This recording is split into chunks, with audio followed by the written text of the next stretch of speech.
Welcome to the show. I'm your host, Ron Stevens. This is Rock the Boat right here on Revolution Radio, freedomslips.com. I'm your host for the next 2 hours. And we're going to be talking about some pretty interesting stuff today. First of all, I got to find out if we're live. I did some switching around, or asked to do some switching around. And not sure if this is working or not, so we'll... The opinions expressed on this radio station, its programs, site, by the hosts, guests, and call-in listeners or chatters are solely the opinions of the original source who expressed them. They do not necessarily represent the opinions of Revolution Radio and freedomslips.com, its staff, or affiliates. You're listening to Revolution Radio, freedomslips.com, 100% listener-supported radio, and now we return you to your host.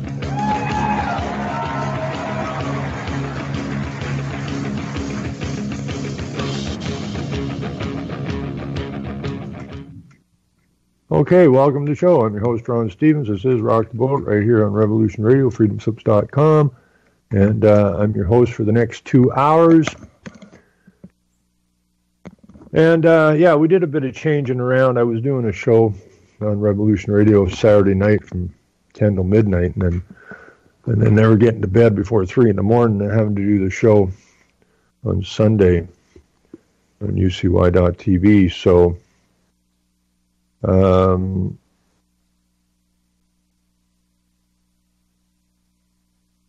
then, so we're going to run Sunday show through Revolution Radio and over to UCY. So we still have our Sunday show on UCY through Revolution Radio, freedomslips.com. So I appreciate everything everybody's done to get this set up. And I actually got some sleep last night, which was a little different. So we'll see. We'll see how this goes. The other problem is I'm setting up to run in the provincial election here, so that's going to take some time and effort. So I have to concentrate on that as well. And why am I running in the provincial election? I don't know what I don't know how you got to explain this to people. I've been doing this for, let's see, it was, I ran in it's 8 years ago since I really started trying to get people to run in the municipal elections. And it's like pulling teeth. And, it's everybody wants to complain, but nobody wants to step up to the plate. So it's, let's see, it is, ran in 2007, the provincial election, so I'm running the 2018 election. That's basically 10, 11 years. And people don't want to step up to the plate. And we wonder why our nations are in the situation that they're in. Well, it's because we don't step up to the plate. It's that simple. We allow these criminals free rein.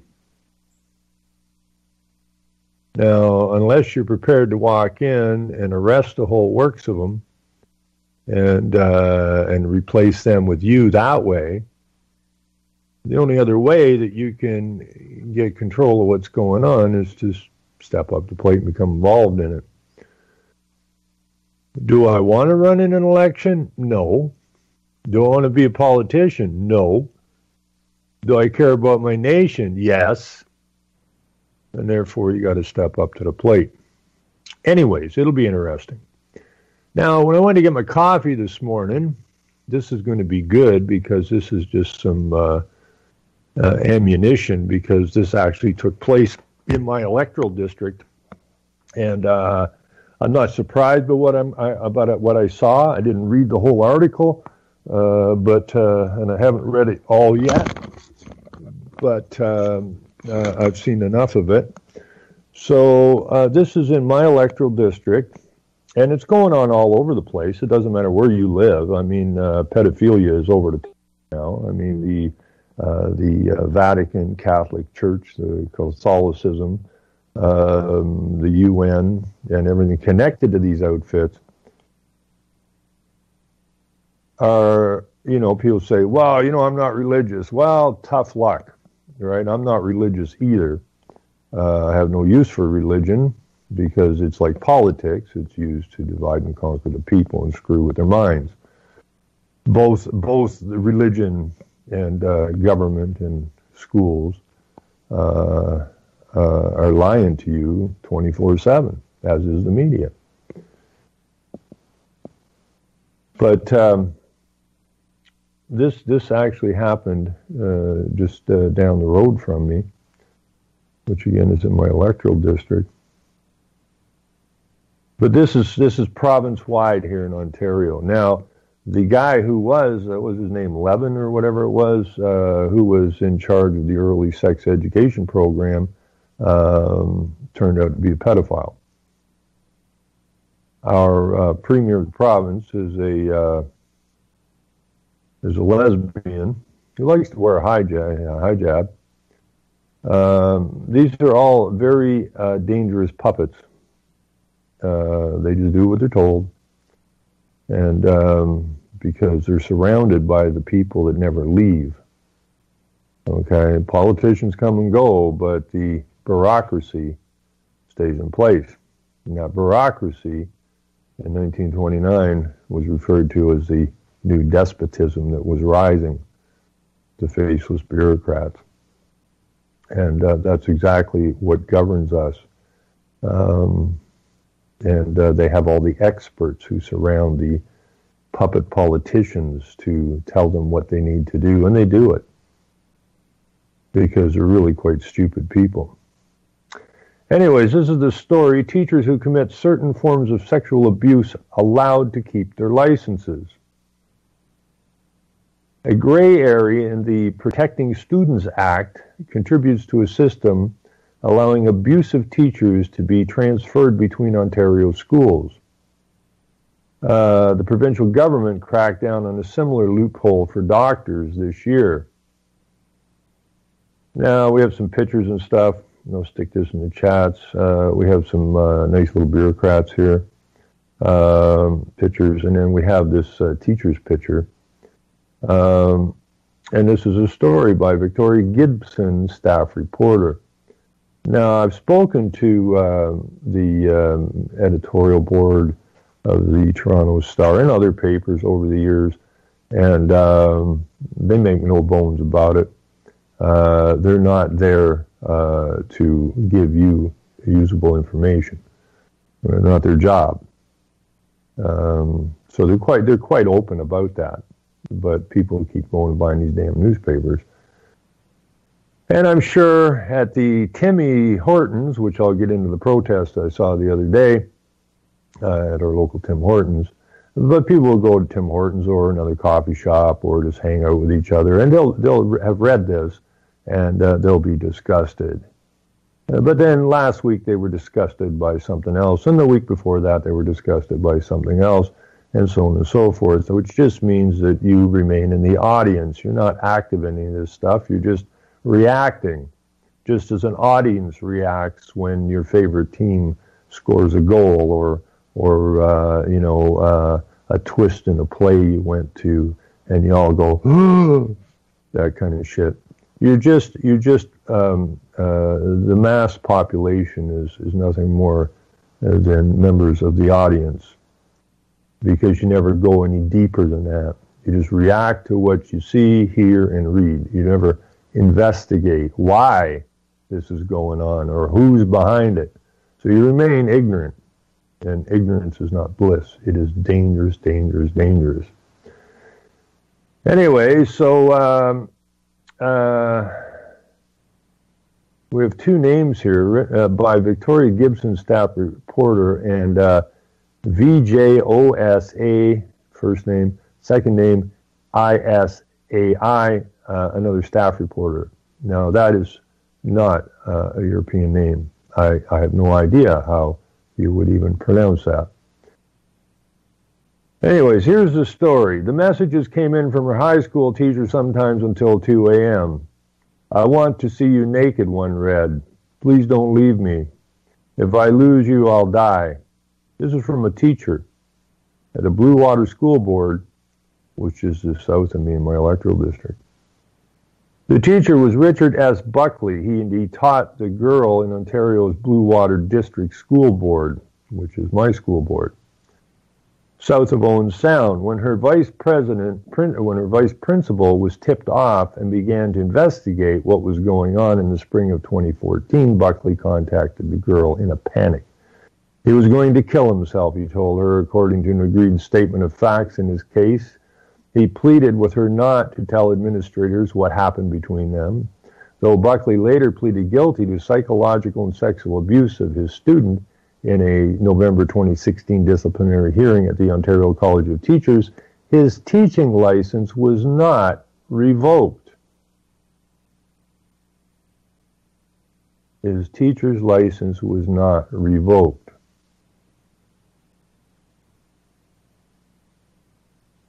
I'm going to say that one more. His teacher's license was not revoked.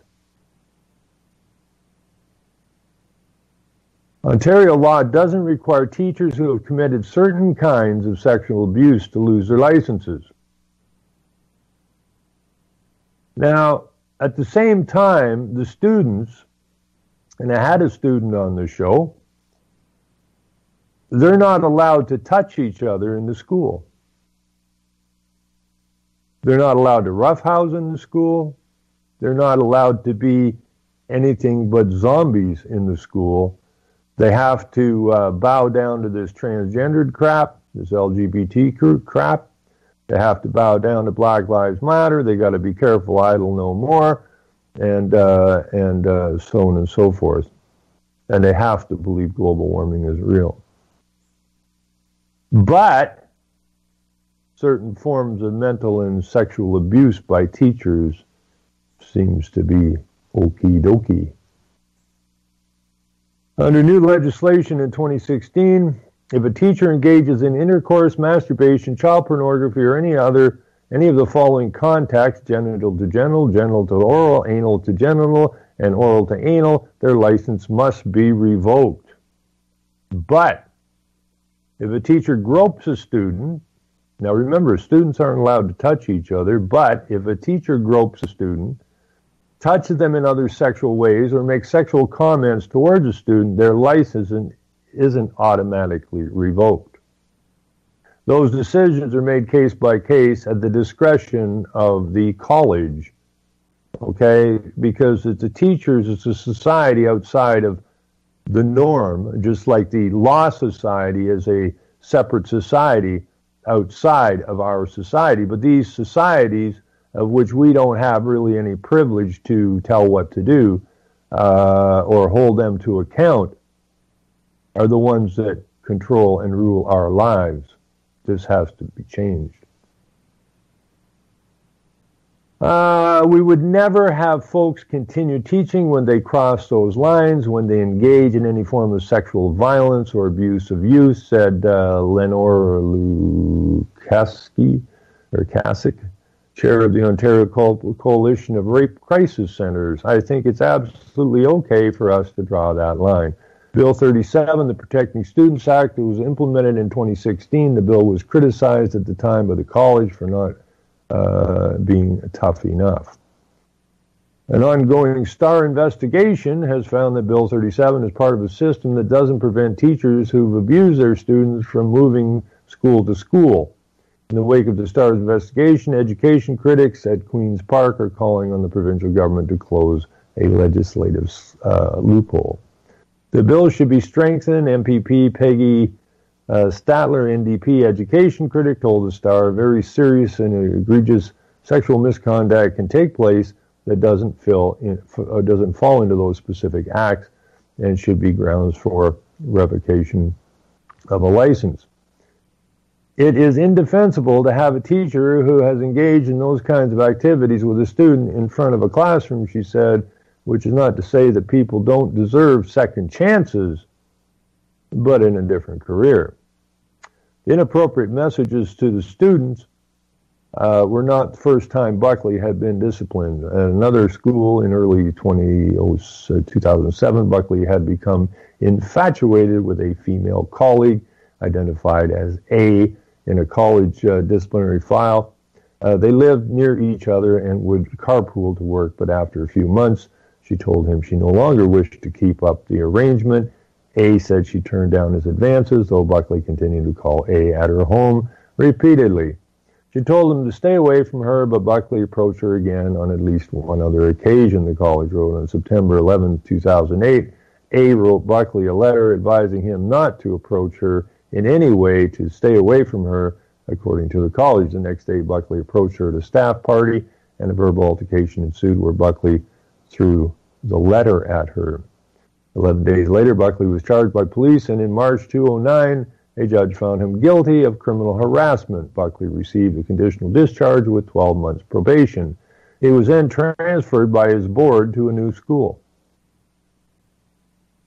Now, to say that your government is not a criminal organization, which it is, it's the old psychological thing, right? You don't want to know the truth. You want to hang on to the lie. And people have been convinced that the school system is a good thing. And when it doesn't matter what paperwork you put in front of them, they want to hug the lie, because once your mind accepts the lie as the truth, it is very, very difficult and impossible in many cases for the mind to let go of the lie and actually accept the truth. Everything that goes on in the school is abuse. The curriculum is abuse, because the curriculum is written to transform the children into what the globalists want those children to be. And that's abuse, because they don't have a choice. Blue Water District School Board, located in central Ontario with schools in Bruce Grey counties, and my elected district is here in Bruce, which is the Blue Water District School Board, declined to comment on his case since he's no longer employed by the board. Neither Buckley nor his lawyer responded to multiple requests for comment. After his transfer, Buckley's female student at the new school expressed interest in one of the classes he taught in 2013-14 year. The two began communicating electronically, initially via his board email account. When she attempted to contact him on Facebook, Buckley said it was his policy not to friend students on the social media site, suggesting she text him instead. In those texts, Buckley asked her for a photograph of her breast and whether her boyfriend had seen her naked, according to an agreed statement of facts from a disciplinary hearing. There would be not physical intimacy until she was no longer a student, he told her. At one point on an undisclosed date, Buckley was hospitalized due to mental illness and contacted a student to tell her he was going to kill himself. She was scared of Buckley, the college notes in April 27 decision, but also feared for his safety and well-being if she were to cut things off. I don't want to lose you. I can't endure it, he wrote in a message to her. An investigation into Buckley's conduct began after a parent of the girl's friend reached out to the school.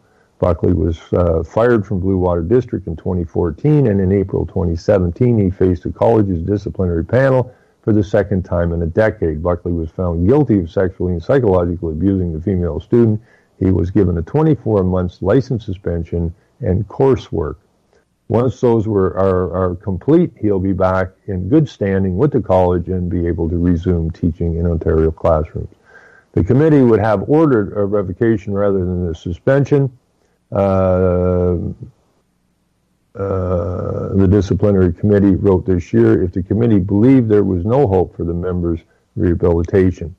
Through the College of Disciplinary Process, the Star has identified 27 cases in Ontario since 2012 where a teacher was investigated, disciplined, transferred by their board to another school for a fresh start. In all of those cases, the college disciplinary panel made publicly appointed and teacher-elected college mentors substantial allegations of sexual, physical, and psychological verbal abuse for serious misconduct by those teachers.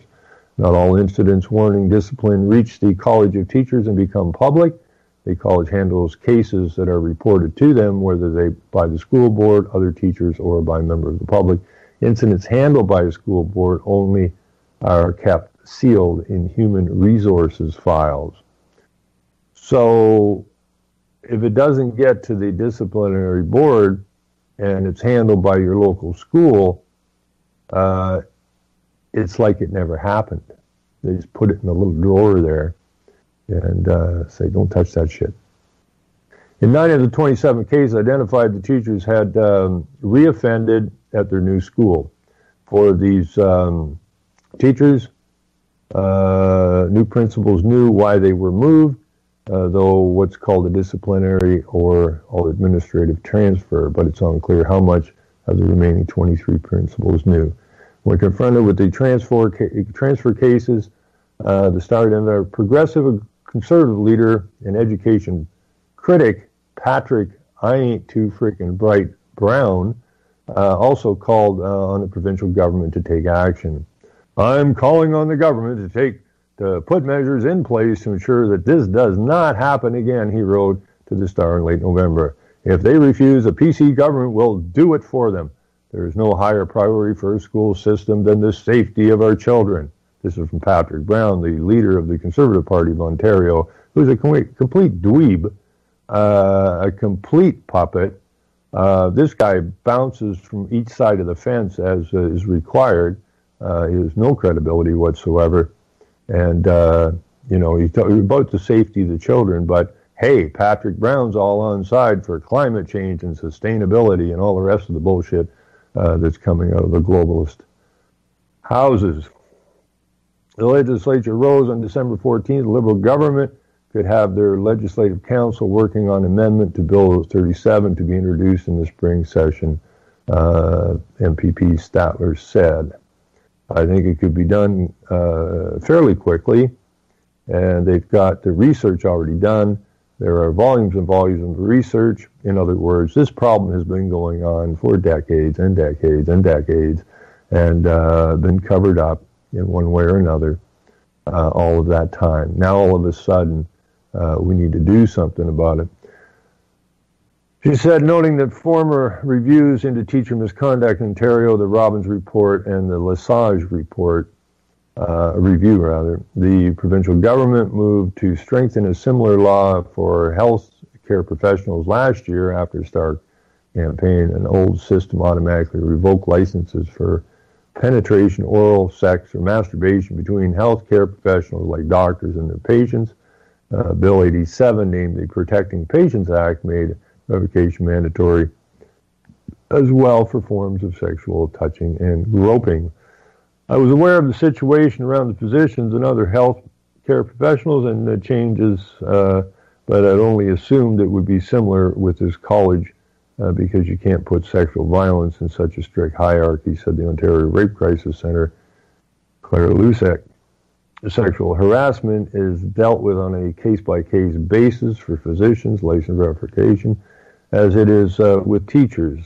In the case of teachers, behavioral remarks of a sexual nature towards students is clearly classified by the college as sexual abuse, but does not result in automatic revocation as it does now for doctors.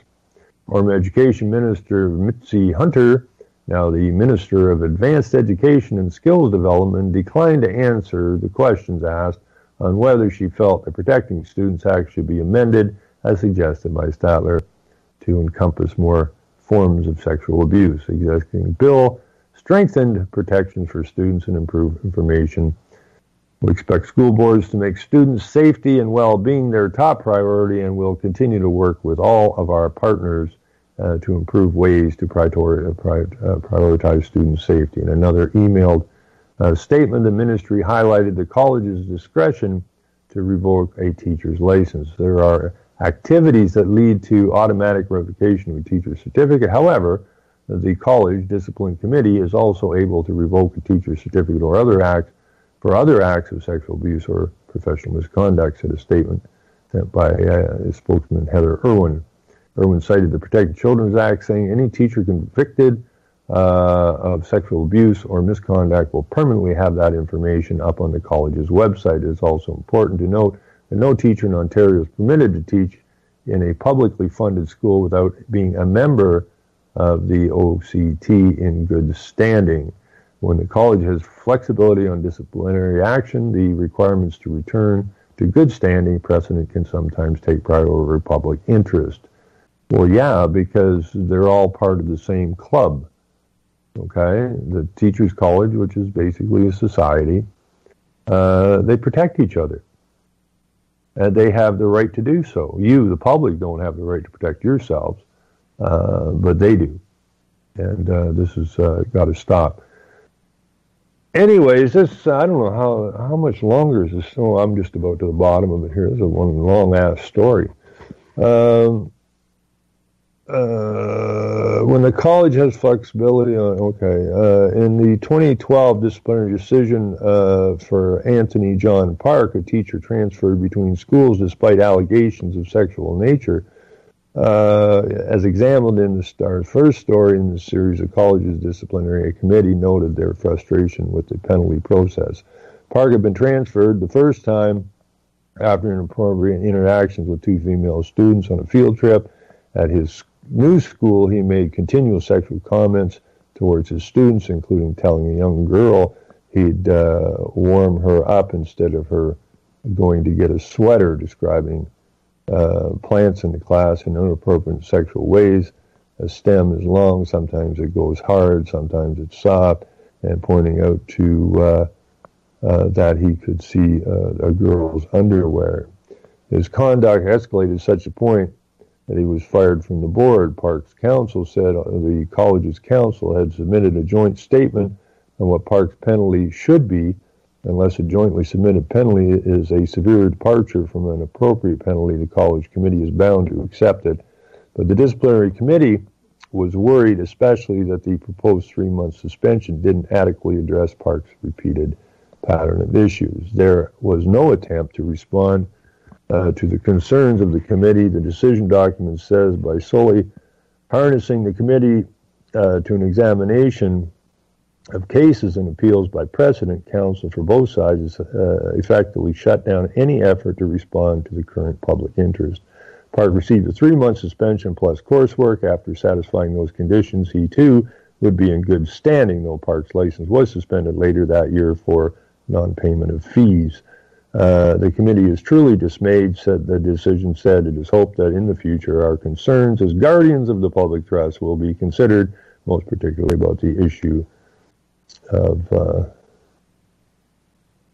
so this is what's going on in your schools. Now the kids in North Bay, they passed a rule in the school that it's against school rules for a child to do a cartwheel.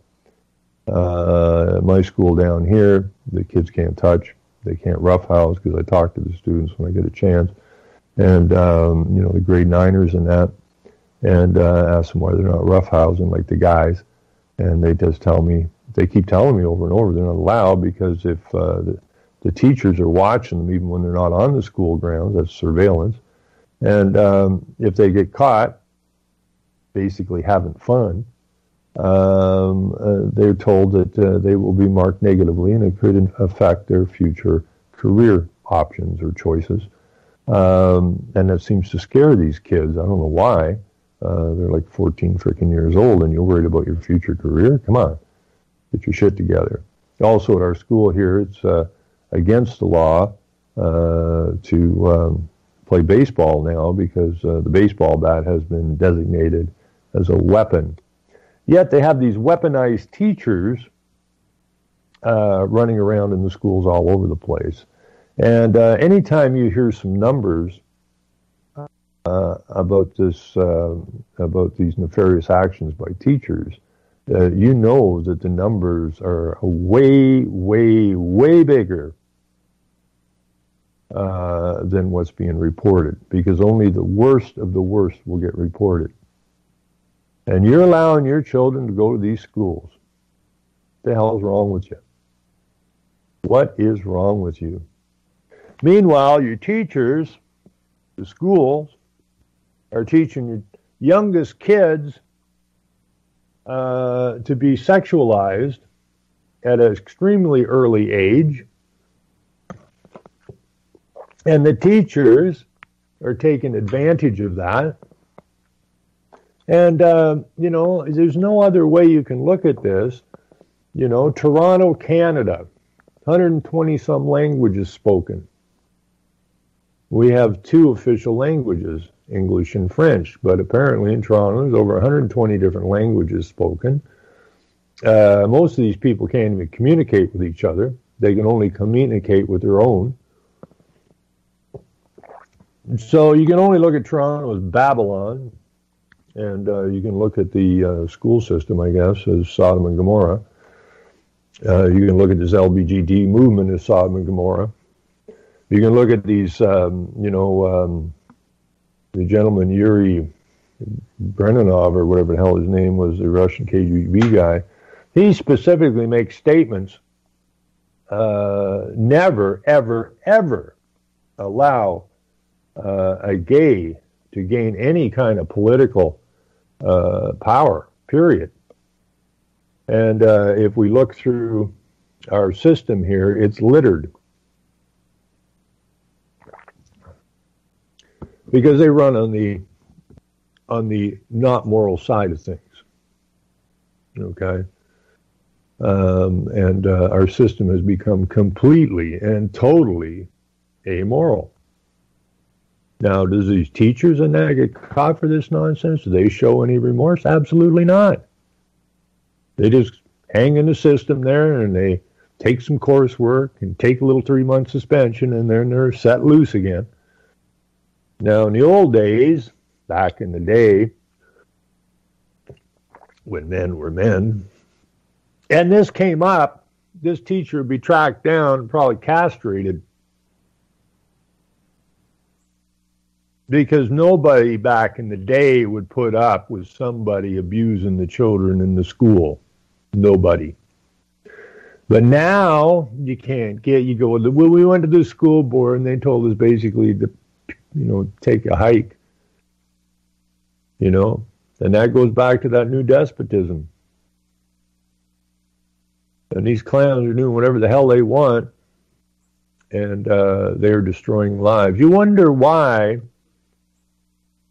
Everything is connected. I mean, just connect the dots, you get a picture, right? If you can't see the picture, well, then you're still blind. Because until you can see, until you know, you're just going to keep on getting deceived. And you're going to keep putting up with his garbage. And at some point, you're going to have to get angry. And anger is a motivator. And if you can't get motivated and it don't make you angry, well, then you're mentally dead. You're one of those zombie things they talk about. If you can let this ride and turn a blind eye to it, well, they said they're going to try and beef up the act. Huh? These are the same people that are teaching your children that Allah is the new boss in town, and teaching your children to be sexualized at a very early age. In other words, destroying the whole idea of childhood. The entire school system is guilty of sexual and mental abuse. Because when they drive these stupid messages, these wrong messages into the children's heads, and they force the children to believe it, even though the children in their gut, because the children are better at running with their gut feeling than the adults seem to be, because that gut feeling is taken away from you.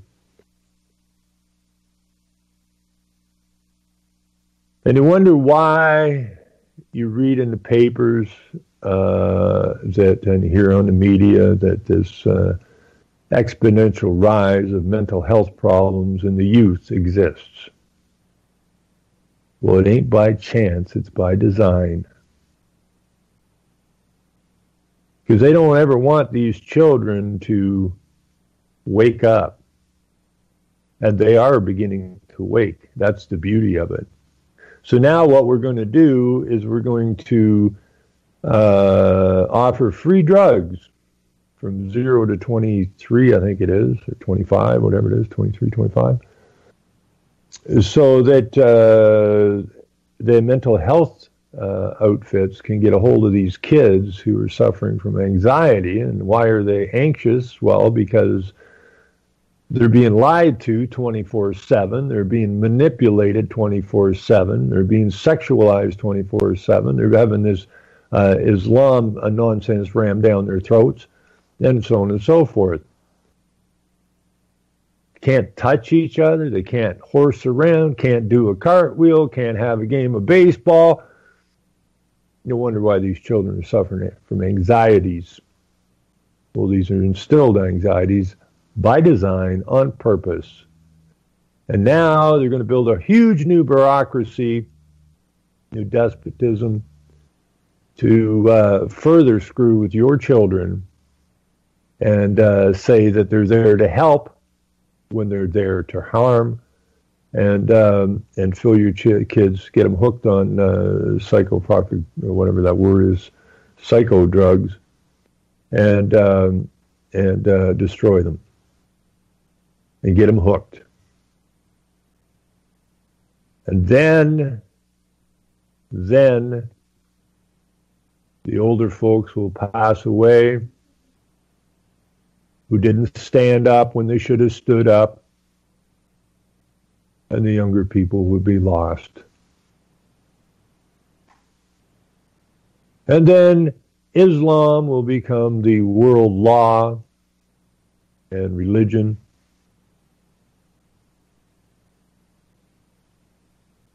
And anyone who doesn't submit will be eradicated, which is fine with the globalists because they want to mass depopulize the world. And nobody seems to want to get engaged. Everybody just wants to keep bitching and complaining. And that sickens me, actually. It really, truly does. We have the capacity to fix this. It's just a matter of making the decision we're going to fix this. Because ain't nobody going to fix it for us. And if we ain't man enough, if our spirits are so weak and our spines and our minds are so weak we can't rally ourselves to stand up against this onslaught of evil, then we're going to get what we deserve.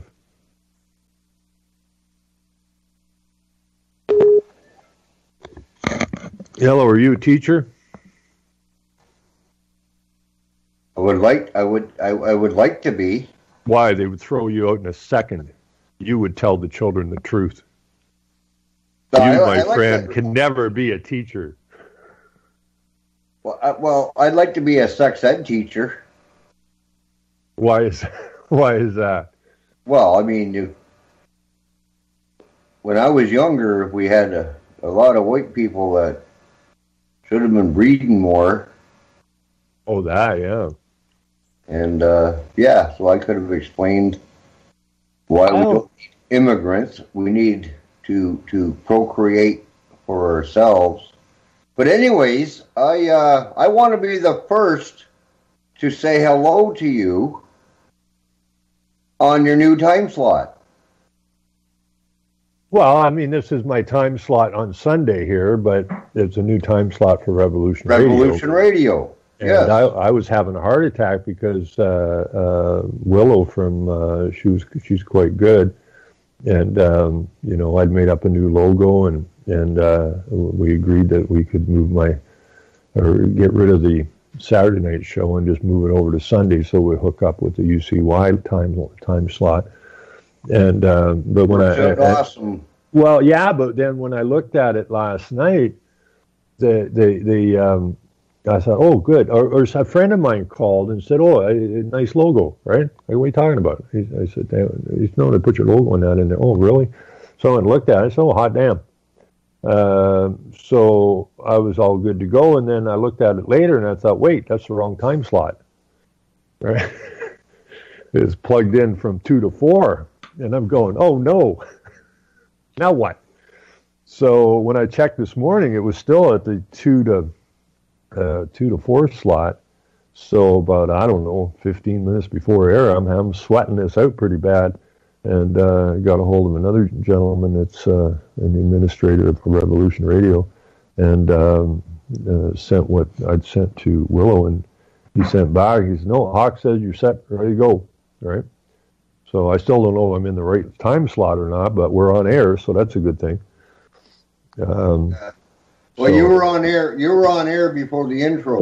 I know, but normally it kicks right at the top of the hour, right? So I just, you know, I wasn't even sure because my slot's still not in the right spot, where it wasn't just right at air time. So it all worked out. We're on air, and that's a good thing. Oh yeah. But you know how much fun I'm going to have in this election. I mean, this is unbelievable. I mean, this has been just handed to me, eh? Yeah, I mean, this is my electoral district. You're not of the royal blood. Oh yeah, I am actually. I'm Viking by blood.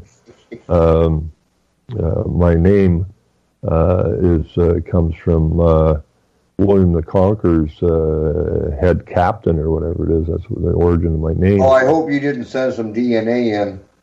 And what? I said, I hope you didn't send DNA to prove that.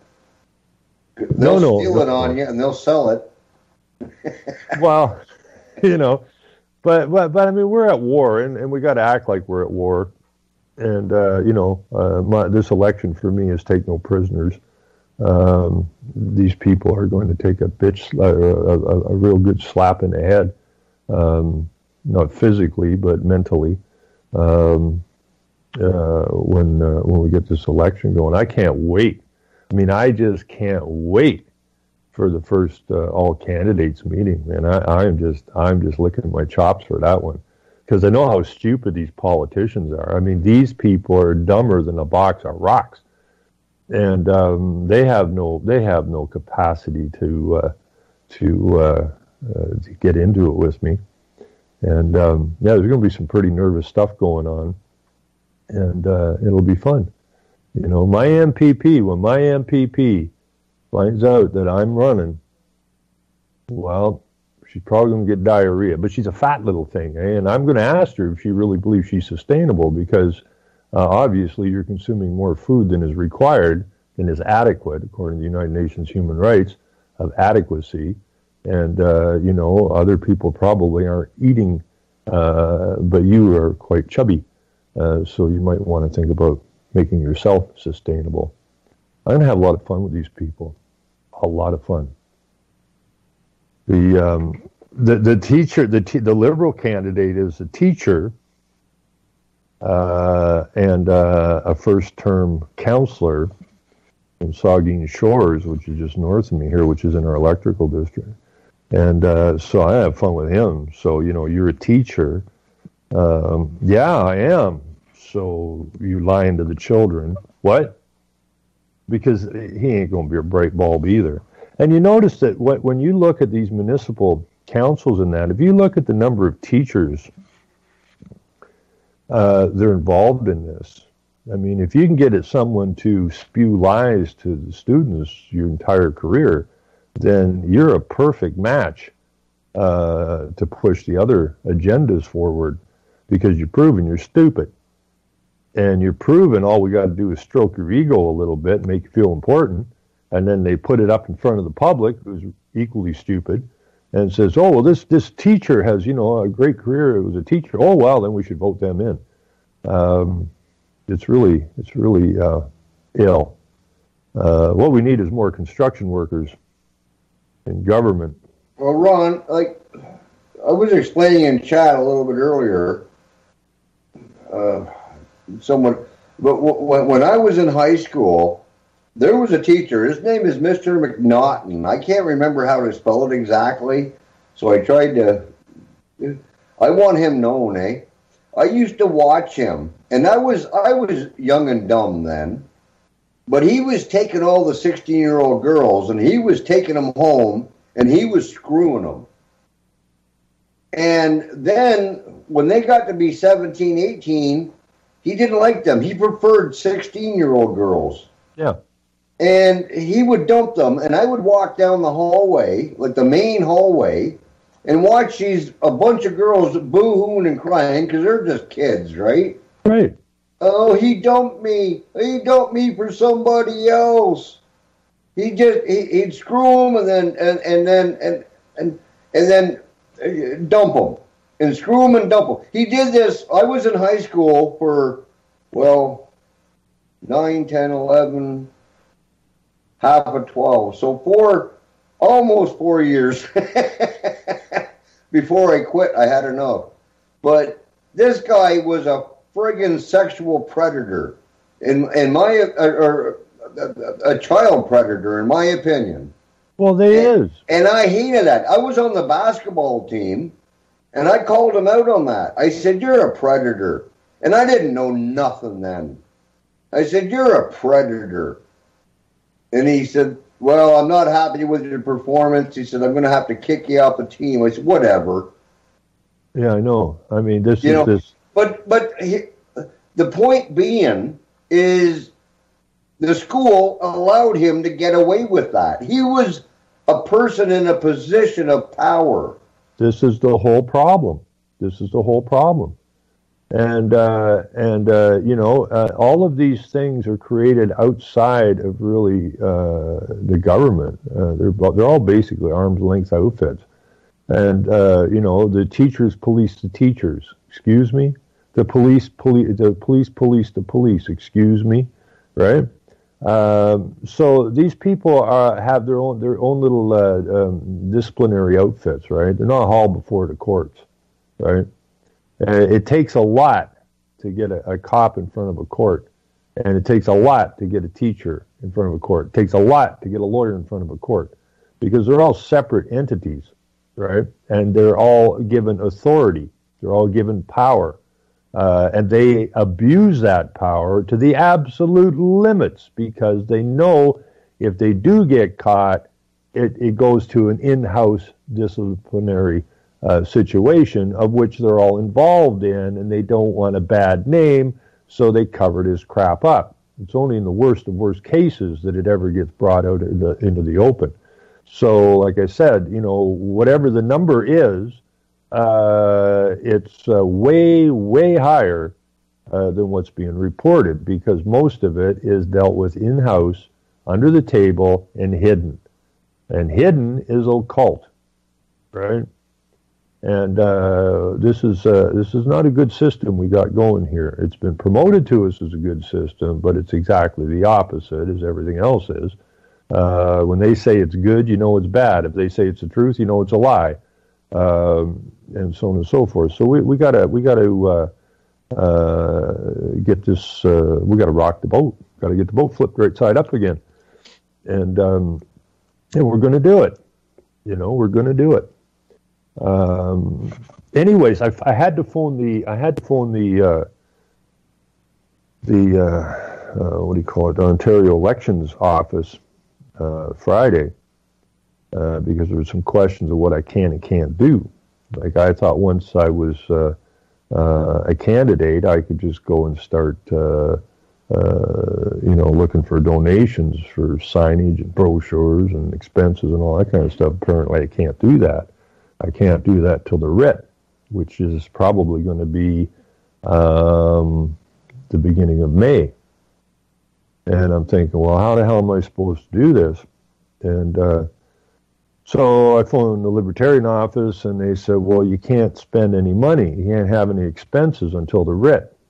And so they have a system where you can donate on my behalf to the party, and they will make a kitty so that there's money sitting there so the money's sitting there so you can order the signs and whatever is needed so that when the bell drops, everything's ready to go.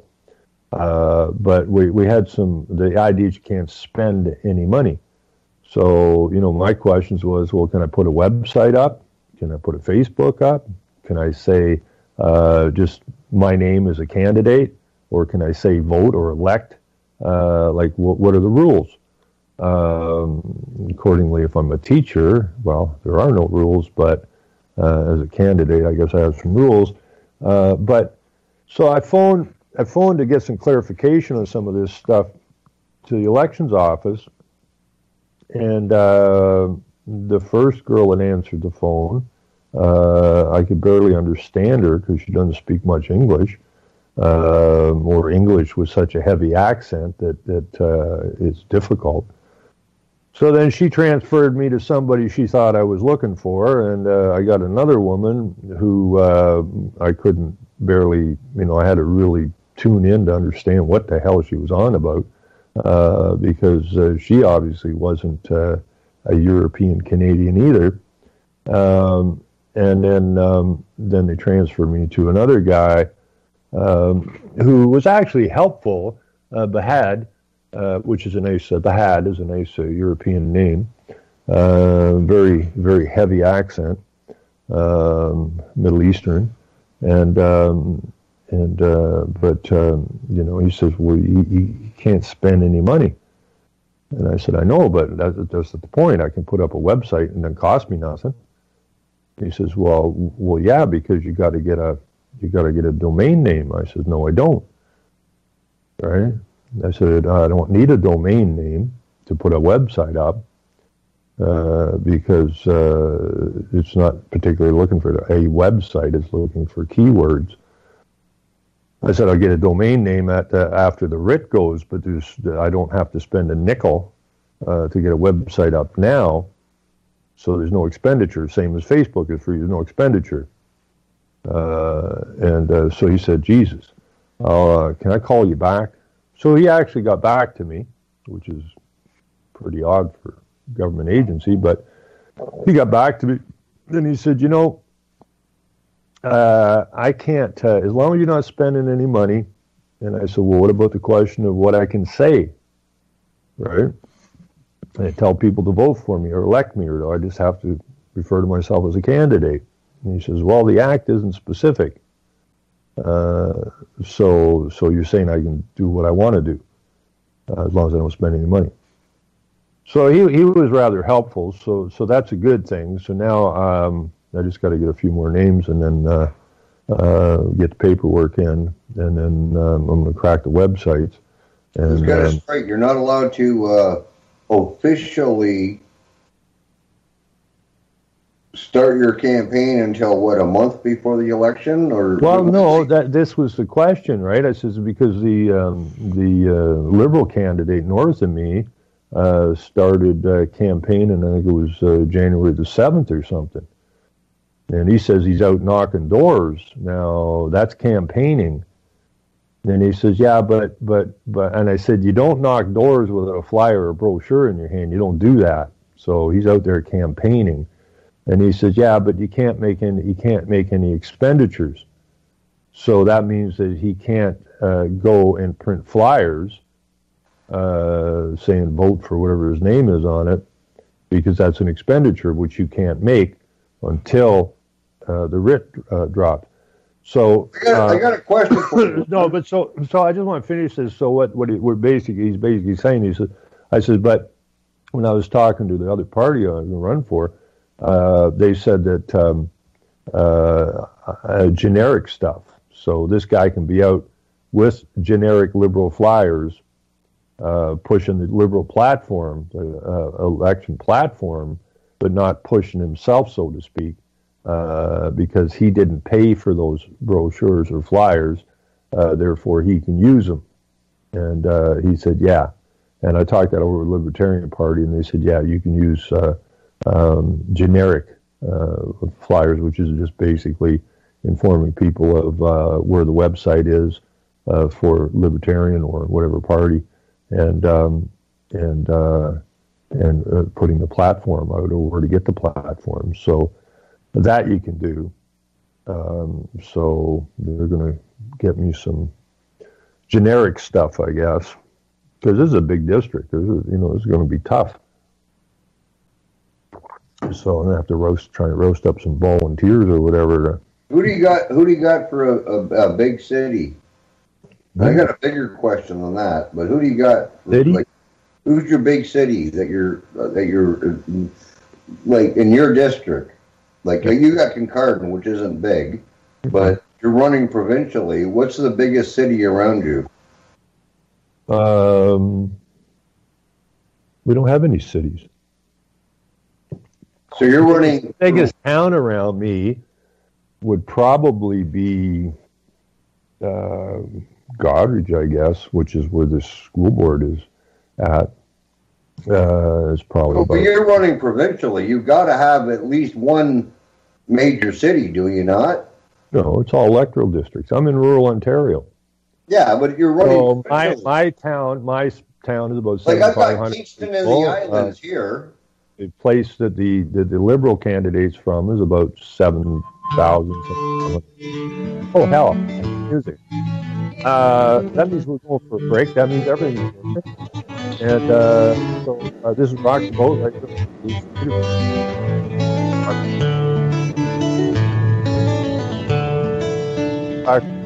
Hang with it.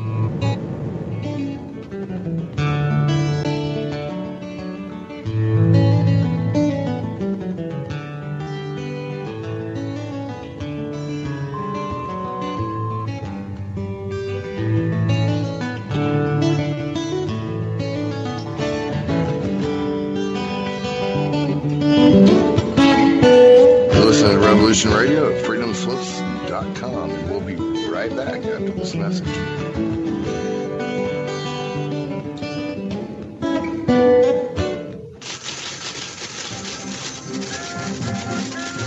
In breaking news, a visiting Syrian diplomat reported today that their population is evolving rapidly and advancing into a fifth-dimensional consciousness.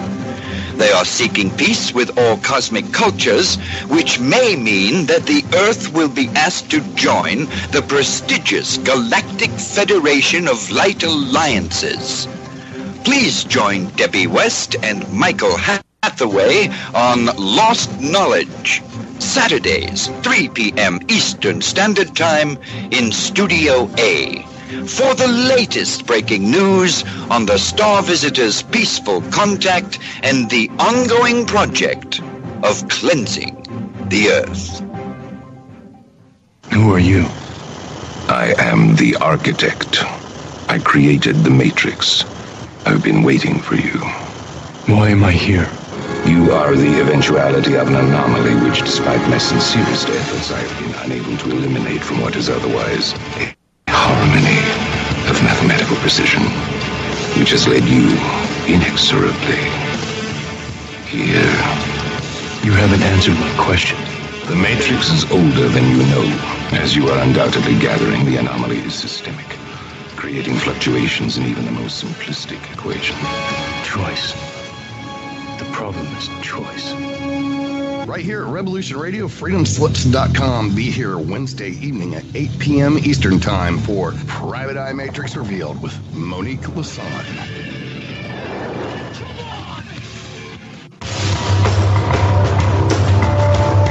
Hello, my name is Mr. Rowe.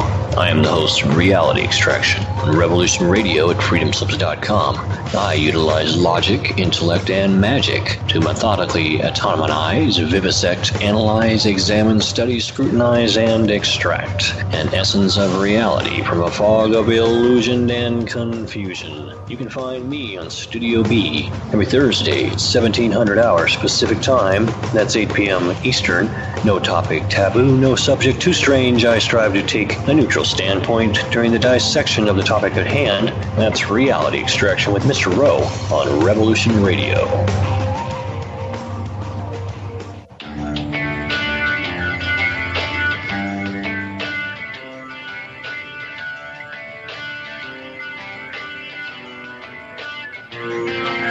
This is Thomas, a.k.a. a Mad Painter. I'd like you to join me Monday nights, 10 p.m. Eastern Standard Time for Open Canvas. Don't forget to bring an open mind. Yes, folks, that's right. Bring an open mind to an open canvas. Again, that is Monday nights, 10 p.m. Eastern. UFOs to government corruption. This is Revolution Radio, freedomslips.com. You don't need to expect us. We're already here.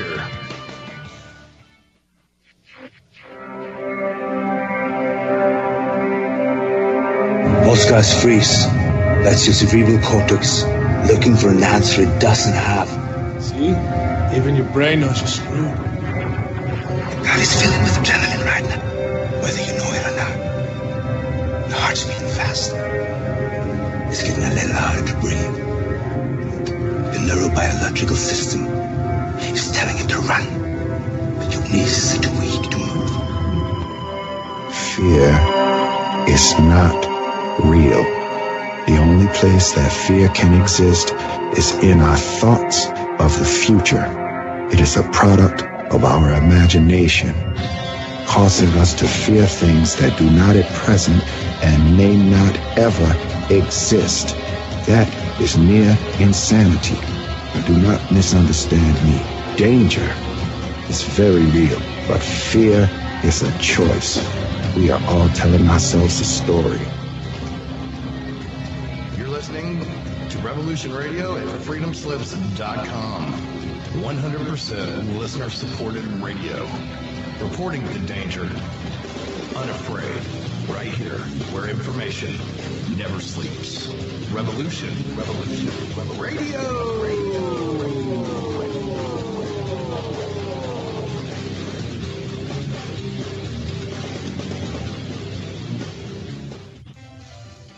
Hello, this is Maggie Rose McGrath of The Concord Show. And co-host Marine Corps Map, coming to you on Monday and Tuesdays in Studio A, noon to 2 Eastern. And Studio B on Wednesday nights, 10 p.m. to 12 a.m. Eastern, with educational, instructional, information, and situational updates, often with wonderful guests on the current landscape in the U.S. and overseas.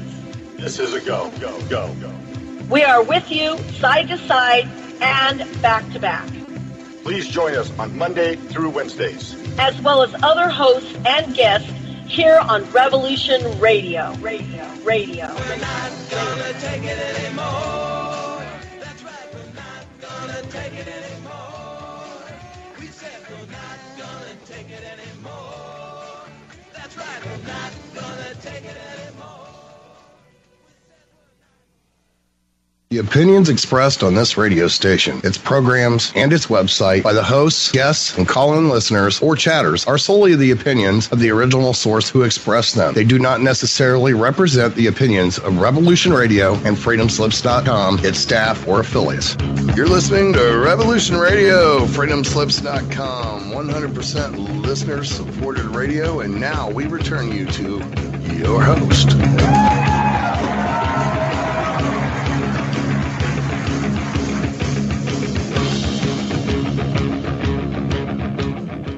Welcome back to the second hour of Rock the Boat right here on Revolution Radio, freedomslips.com. And just a note to the listeners, Revolution Radio, as most of these online networks are for all intents and purposes, 100% listener supported. So it is vitally important that we keep these networks on the air. More and more people are starting to get it. And therefore, it is more important probably now than ever before that these networks continue to grow, and that we are dependent not on George Soros or UN money or money being sent out of your country to the UN and other nefarious outfits. This is grassroots, and we got to keep this going. So go to the front page. freedomslips.com, which is the thing for Revolution Radio. Find the donate button, and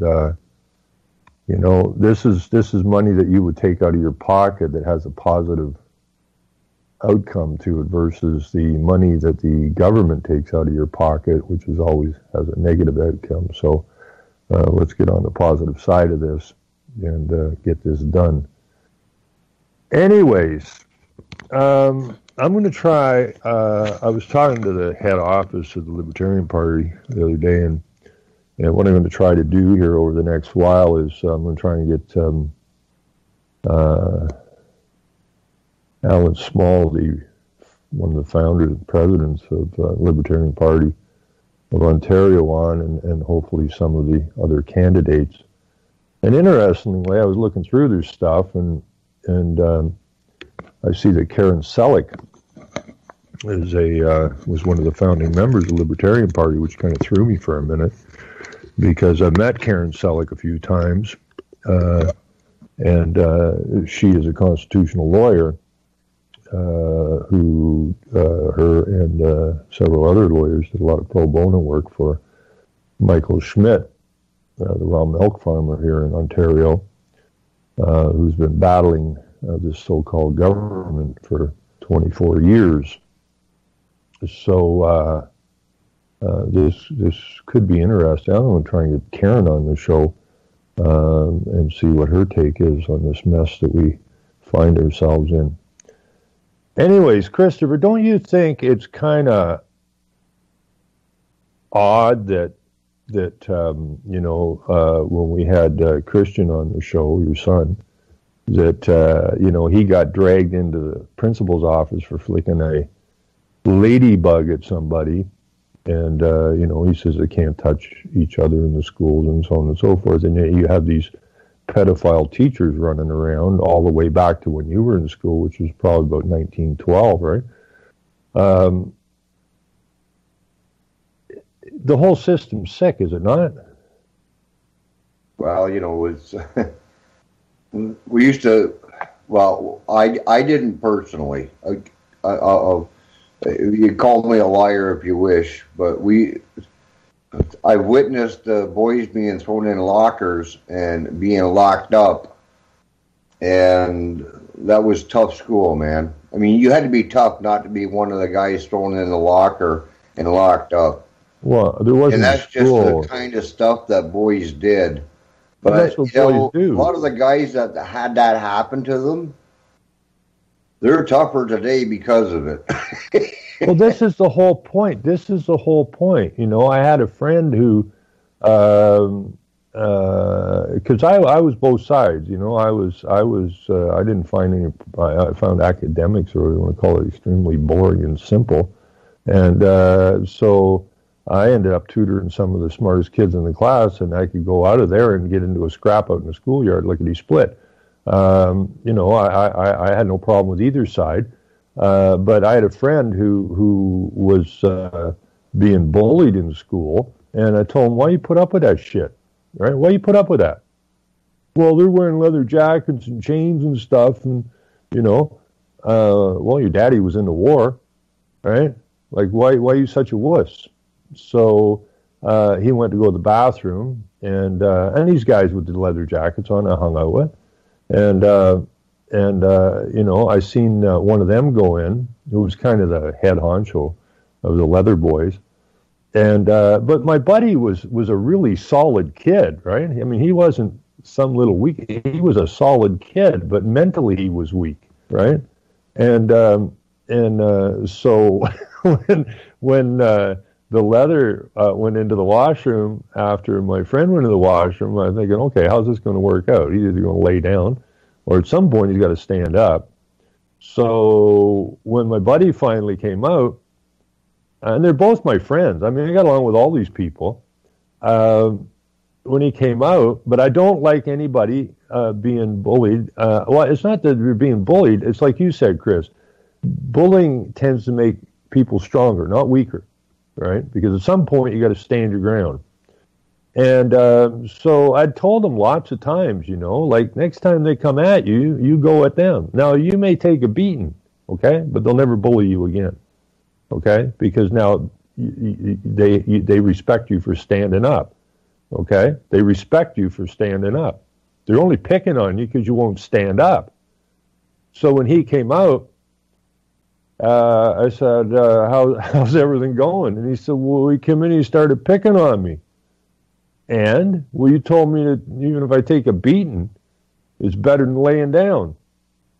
And, well, he just made me so angry, and I just wound up and hit him, and he hit the ground.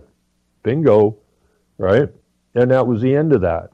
It was the same. You know that movie you used to say you used to watch at Christmas time, The Christmas Story? Oh, I love that. Remember Ralphie when the bullies were picking on and Ralphie just lost it, and jumped the bully and beat the snot out of him. Yeah, he was about right? 50 pounds smaller. Yeah. Yeah, and that changed Ralphie's life basically, right? And this is the thing, people. They've made us weak of the spirit, mind, and spine, and they're stomping on us. We're being bullied everywhere we go. We're being bullied by these so-called authorities, and we got to push back on them. And if we don't push back on them, they're just going to keep making you more and more and more fearful of them all the time. There's nothing to fear from these people, right? We need to put them in their place, right? They need to respect us because we have no respect for them. We should have no respect for them because they're screwing with you all the time. And why would you bow down to that sort of nonsense? At the break, I was thinking about what you were telling me about the pedophile teacher in your school. And, this is what happens with unchecked authority. And then I was thinking also, all the school buses, and it should play on the school buses, and it should also be, they got rid of the Lord's Prayer and everything that in schools, so replace that with when just before school's called, they should be playing through all of the speaker systems in the school. They should be playing Another Brick in the Wall, so the students understand what the game is here. That would really wake the kids up. That's a good analogy, Ron. I like that.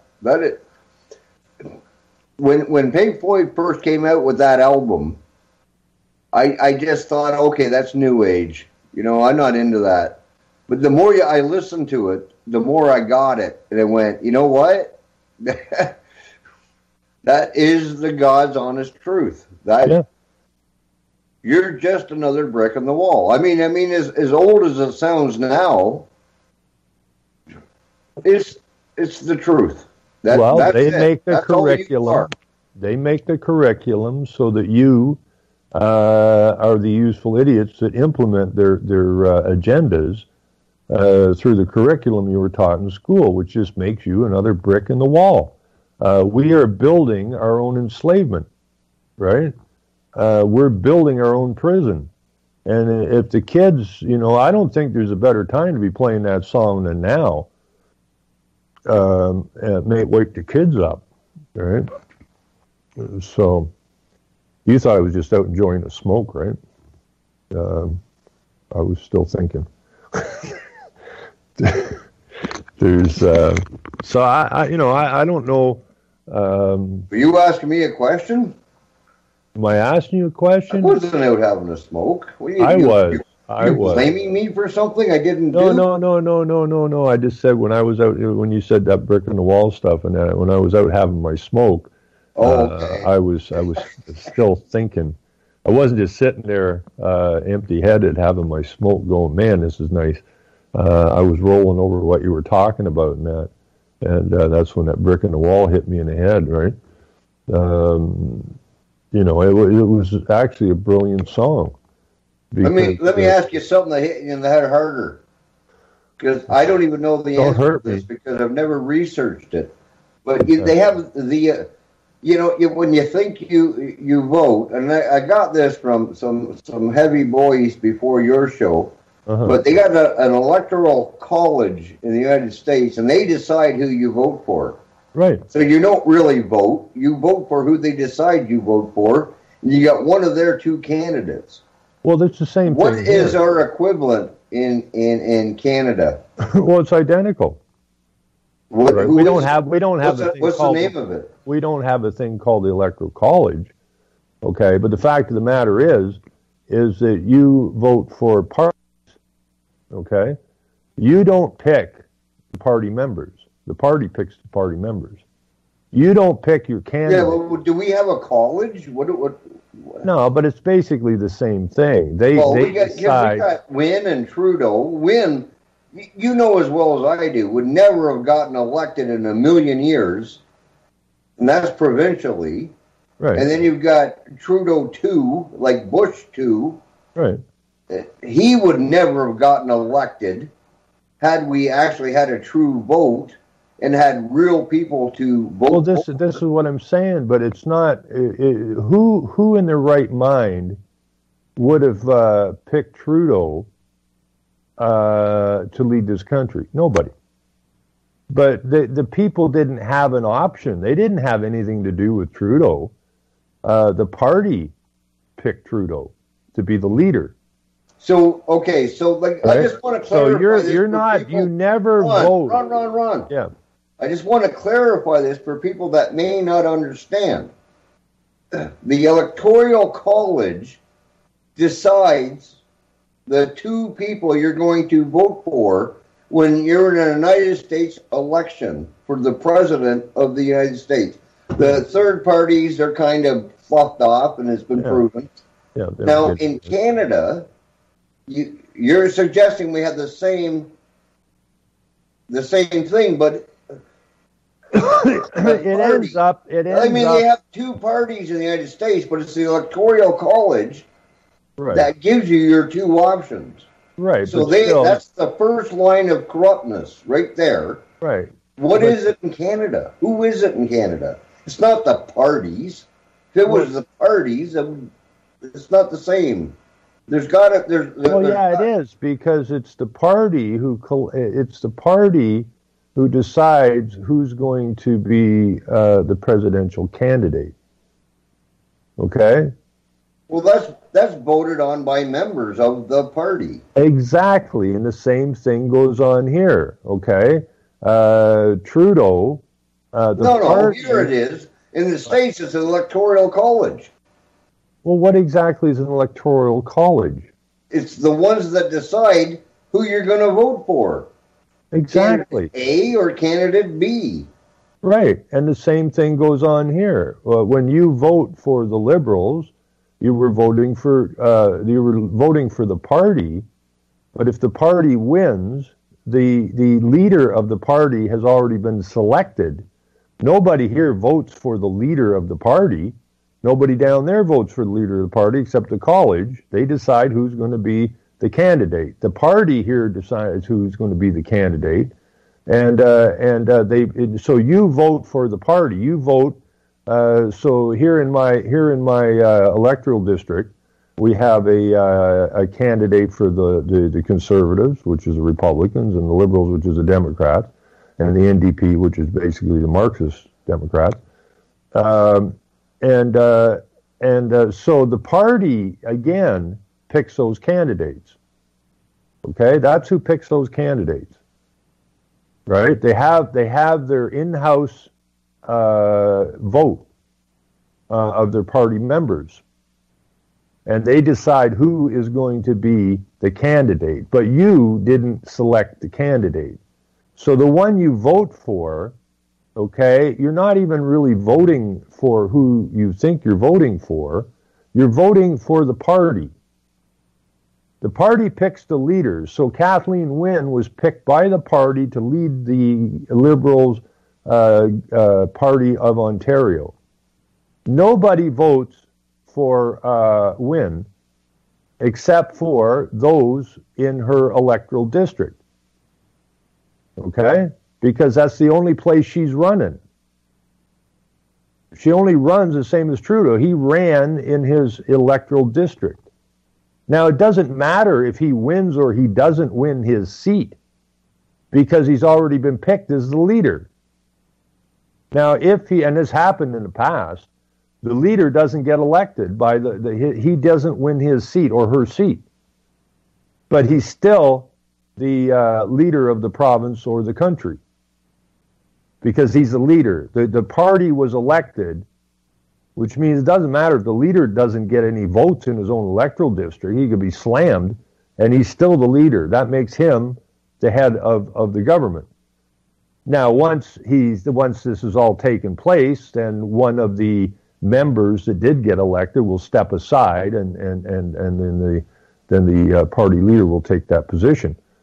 So it's just it's a humongous fraud, because if people say, well, I'm going to vote for Trudeau, or I'm pissed off at Trudeau, I'm going to vote for whoever, Scheer or whatever his name is in the federal election. But you didn't pick any of these people.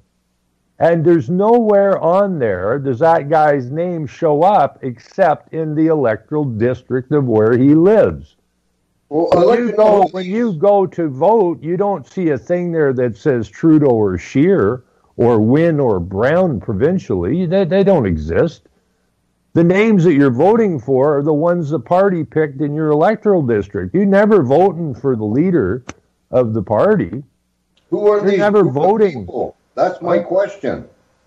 What? Because it's not me. What's not you? The group of people that put them in the position to be elected. Right. Right. So it's a fraud. What I've been told, Ron, is that you become a party member, right, and then you have a say. When you're a party member, okay, then you get to vote on the leader of the party. Right? That's why I say So the party $50 system. and then I get to vote. Is that what you're telling me? If you're and a then party we get to member, vote again after we vote the first time for who we're going to vote for. well, if you're a party member, and you have a voting right, sometimes these parties have different memberships, voting members. Like it's a corporation. It's the same thing. You got a corporate vote because the politics is all corporate. So you, who have a voting membership, you vote who the leader is, or you're going to vote the CEO of the company, right? The rest of the shareholders don't get a vote on that, right? Just the voting members, right? So they pick the leader of the party. Okay, so you have no influence whatsoever on who's going to lead any party, which means you have no influence over who's going to lead the province or the country. All of these people who in my district or in the other electoral district, the name of the leader of the party who's going to lead the province never shows up on any of those ballots because you don't vote for them. You only vote for the party member in your district. Now, if enough districts vote for a particular member of a particular party, then when you add it all up, this party has more votes than that party, which automatically makes the one that they picked as the leader, of which you had no influence on whatsoever. But the only place that name of that leader is going to show up in a vote is in their own electoral district. So if Patrick Brown's from Scarborough, whatever district in Scarborough, when the people in that area, in his district, go, they will see his name. But they won't see Wynne's name because they're not in the same electoral district. So we have, it's a complete joke. And that's why I've been saying for years, we have got to get rid of the party system. Okay, because we don't have any influence on who the leader is of our province or our country. None. We have no influence whatsoever. People say, oh, I'm going to vote for Wynne or Brown. You can't do it. You can't vote for the leader because the leader's already been voted for. And unless you live in the electoral district of where that party leader is, you never vote for that man or woman. You only vote for their stoolies or whatever you want to call them that are running in your electoral district.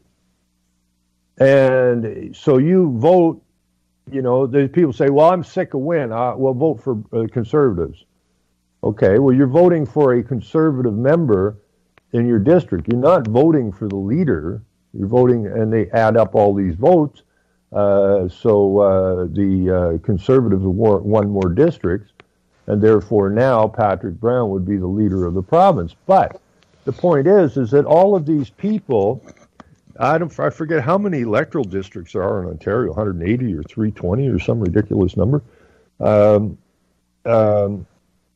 Those people have no voice because the leader now picks who his cabinet's going to be, or who the Minister of Energy is going to be, who's the Minister of Health. He picks all those, or she picks all of those.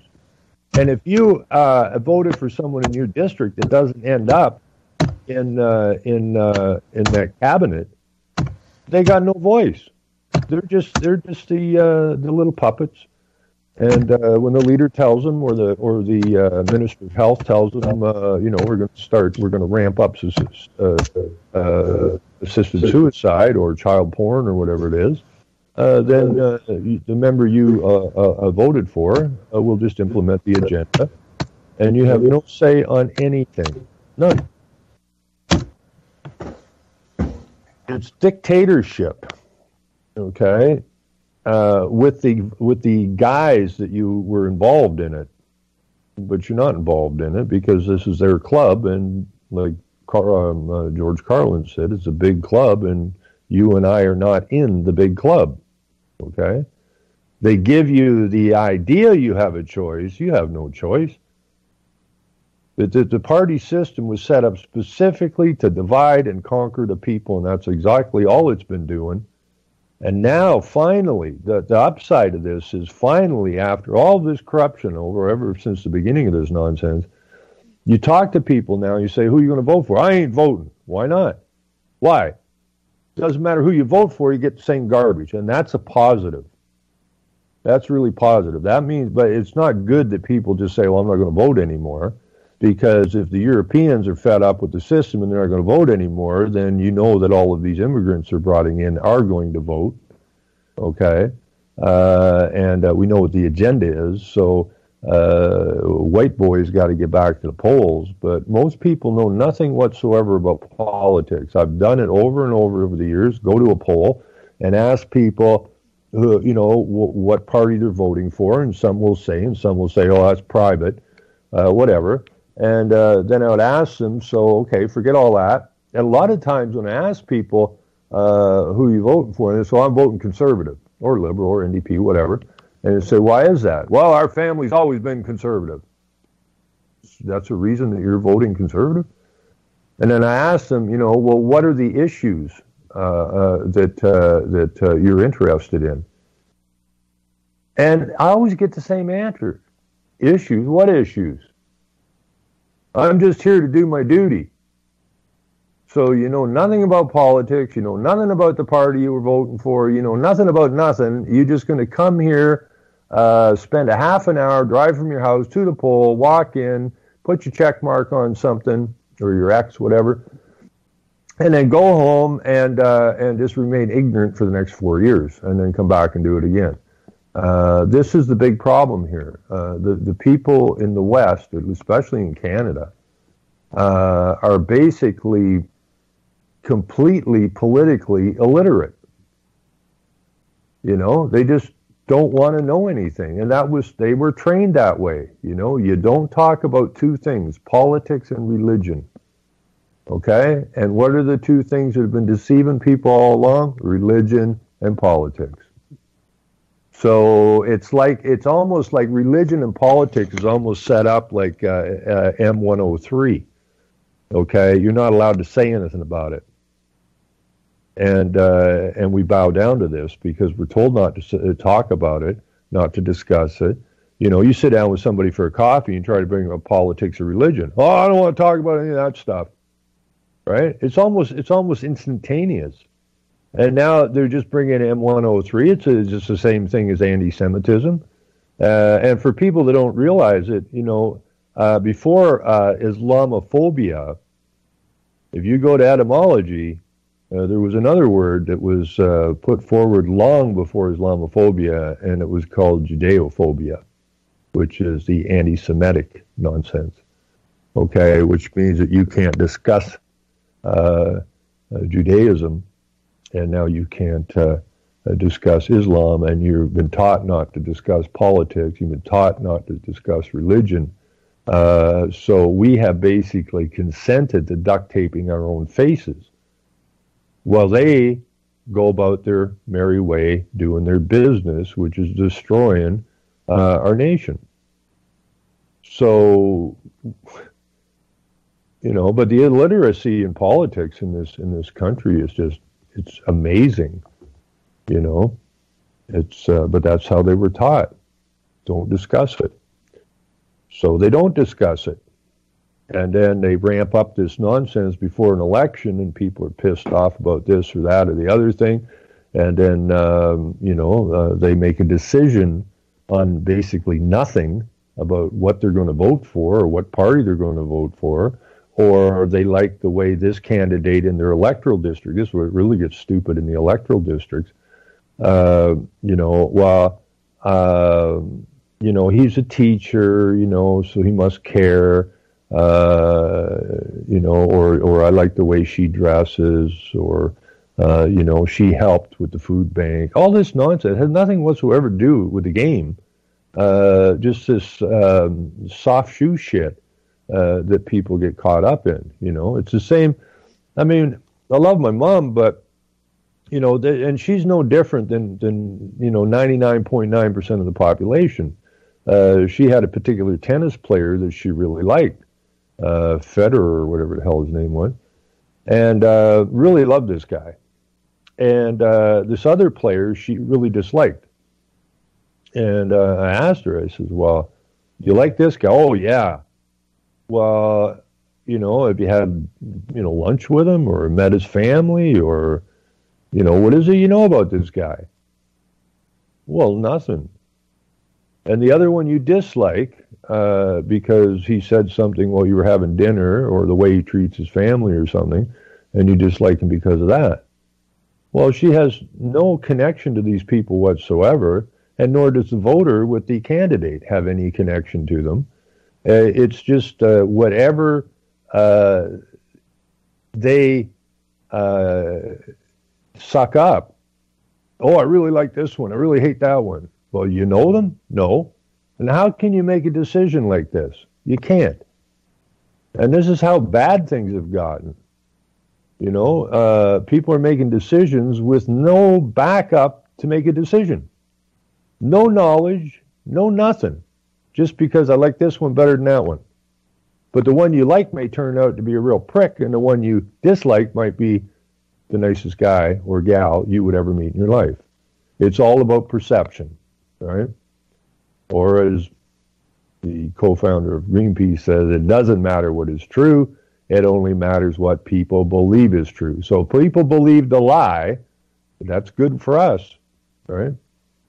And, the political system, the party system has got to go. It has to get out of here.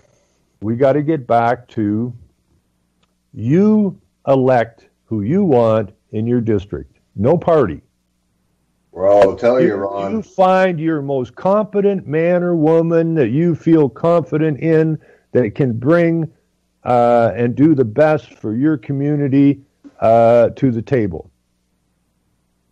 Yeah. And everybody does the same thing. Okay? Yeah. The job is that these people but work together. you haven't been chosen. So you're going to have to get more shows on to explain to people that they can do that. And then you're going to have a bunch of people to back you up before they will choose you to get rid of the party system. And don't kid yourself. They call it the party system because once you're in, it's nothing but a party for them, man. They have a good time. They make millions of dollars. They they just toe the party line, and we all know who is towing the party line. At the party line, the party is being completely controlled by everyone but the voter. Okay? Yeah. So, but we need to explain it like for the folks in Canada, because it doesn't really matter where you live. Those with half a mind understand what's going on in the States. Like, you've got your royalty, and then you've got everybody else, but nobody understands the correlation. Well, I mean, I had a guy this morning. when I was getting my coffee. I was talking about some of the stuff and this pedophilia garbage in the schools and that. And, he says, well, it could be worse. And this is the other thing I've heard ever since I was little. You know, when I was. I love that. It could be worse.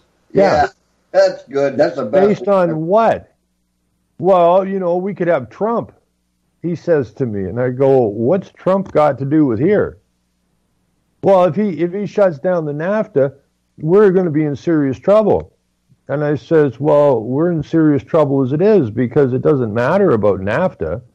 Okay, ask yourself a question: what do we manufacture here? Okay, what did we used to manufacture here? Everything we needed, we manufactured here. Okay, then what we did, the overproduction we shipped out somewhere else. But basically, we produced everything we needed for our people right here, and now we produce what? And the guy looks at me and goes, nothing. And you're worried about Trump? And besides that, what do you know about Trump? Well, he's pretty evil. Really? And Trudeau's not evil. Right? But, every time I hear that it could be worse, it just takes me back to that movie Spartacus. You know, when he's saying, we're slaves. Well, yeah, but it could be worse. How? Well, they treat us pretty decent compared to some of the other slaves get treated in other places. And we get to go to the Coliseum on the weekends, and they do give us housing and they do feed us. But you're slaves. Well, yeah, but it could be worse. Isn't that guaranteed income? Well, that's the whole point, What? Yeah. That's something I got. Hey, Artie, can you go grab me that OPSU thing? It's in that change box there. We went uptown the other day, me and a buddy, and he had to hide his vehicle because, get this, the Kincardine OPP phones Angus and asks Angus if he could drop his vehicle off at the police station because they got a call from a cop in Toronto where Angus bought the truck when he was down there working down there, and so he's going, "What the hell are you talking about?" Well, apparently there's a lien on it, and so can you drop it off here? And he go, "What do you got to do? That's a civil matter."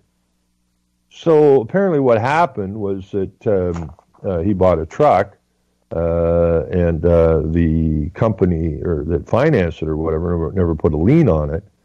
So when they check it, there's no lien on it, right? And so he bought that in March, and they apparently put the lien on it in November. And so now the police are saying, "Oh, hey Angus, could you drop the car off or the SUV off because apparently there's a lien on it." Now this I said first of all, the police have no authority in this whatsoever. Okay, that's strictly civil. Okay, but like I told Angus, the police are policy enforcers. Okay. So the government puts in these rules and regulations for finance, and the company that put the lien on it is a government legislated company, and the police are overstepping their bounds by a long shot in one sense, but not in another sense, because as policy enforcers, they go with the court. They stand for the corporation. It's the same thing when I was having all kinds of trouble here with West Aerial Power. They're always sending cops in here. And I said, "What are you doing here?" And they said, "Well, we're here to keep the peace." Well, you show any indication that I've ever broken the peace. All you guys are doing is running shotgun for a corporation, right? Okay? You're protecting the corporations. Now, when the corporation tried to extort me, and I phoned the police, and the corporation threatened me, and we're going to take my meter and charge me $9.18 to get it back or something, if I didn't sign a landlord agreement with them, of which they refused to disclose, to give me full disclosure on, saying they don't have to disclose anything to me. You just do as you're told, or we're going to do this to you. That's extortion. That's a classic example of extortion. So I phoned the police, The same police that have always run a shotgun for the corporation that is now trying to extort from me. And what do I get from the police? Oh, well, that's a civil matter. No, it's extortion, you twit, right? Mercenaries. Exactly.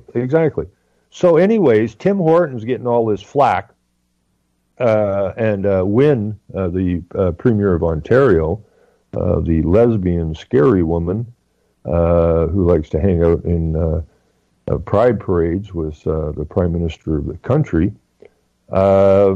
OPSU's out there with a whole bunch of flags wandering around outside Tim Hortons, just off the property, about this Tim Hortons problem of not standing up to this increase in the minimum wage. And so they were on one side of the street, we were on the other side of the street, and so I yelled over to the guy, and then he came across with this little flyer here. And I said, you got this all wrong, okay? This is all part of the game, and Tim Hortons is involved in it, okay? And so is the provincial government. And you're with OPSU, or the Ontario, well, this is the Ontario Federation of Labor, COPE, I guess, Local 343, saying that you are on the side of the workers. But the minimum wage increase was not about supporting workers. It is about driving the last of the small independent businesses out of business so that they can put a hurt on a whole bunch of people, a bunch more people. Supposedly they were talking about 60,000 jobs are going to be lost. If they are, I don't know. But it's really going to put a hammer on these little businesses. And the whole idea is to keep pushing forward this guaranteed basic income, okay? So this is not about the worker. This is about moving the globalist agenda forward.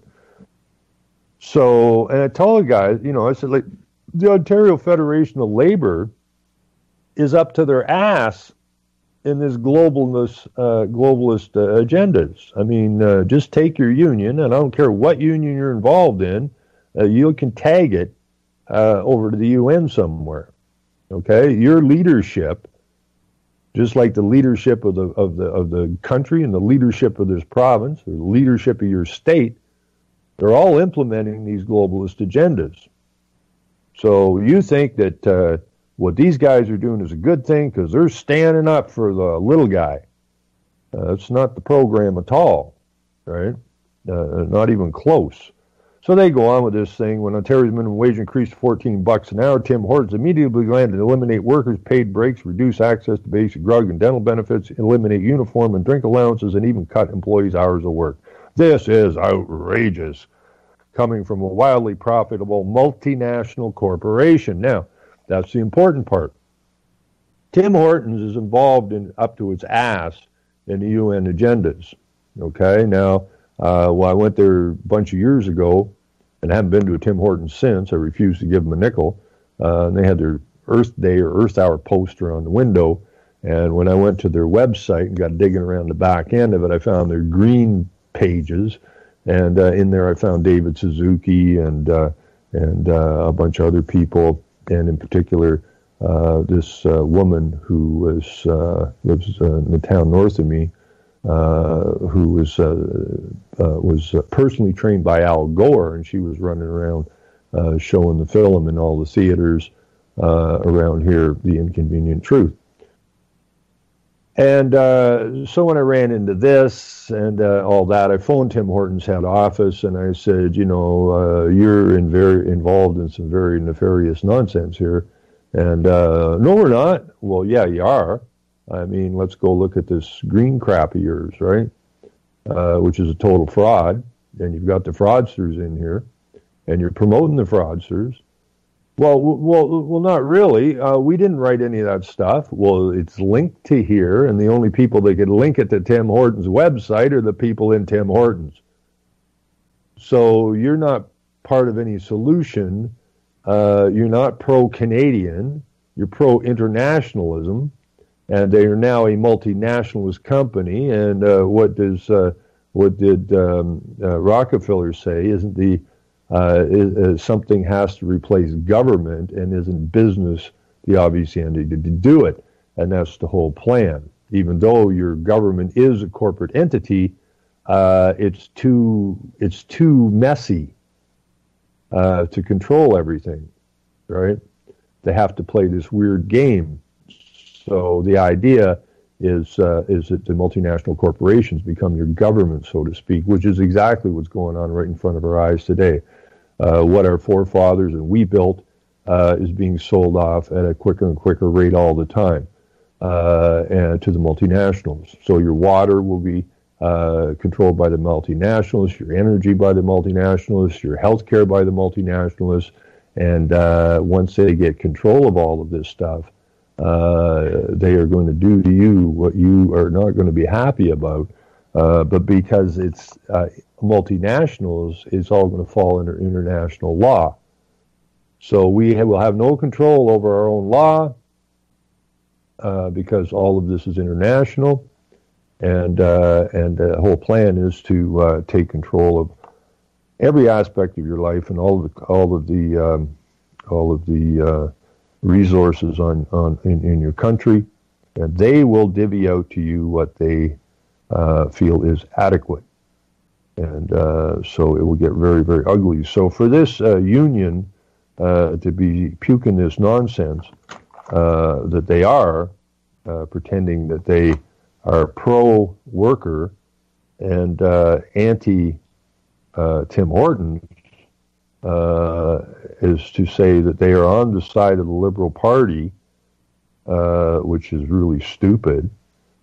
But somewhere down the road, this Ontario Federation of Labour has been offered something by the Liberal government if they will step forward and be part of the reaction, problem, reaction, solution. Ontario's new labor laws were intended to improve the wages and working conditions of employees, especially those at the lowest rungs of the income ladder. Demand that the Restaurant Brands International, RBI, which owns Tim Hortons now, takes whatever step is necessary to ensure that its company and Tim Hortons franchise owners respect the spirit of the new laws. Now, if anybody thinks for 1 second that the Liberal Party of Ontario has ever done or ever intended to do anything positive for the people of this province, well, you must have rock for brains. They're the ones that are pushing the pedophilia. They're the ones that are pushing the Islamic immigration, or helping to implement it. They are the ones who are doing everything that they possibly can to destroy your lives, and then all of a sudden, this 14 minimum wage comes along, and somehow this provincial government becomes a hero.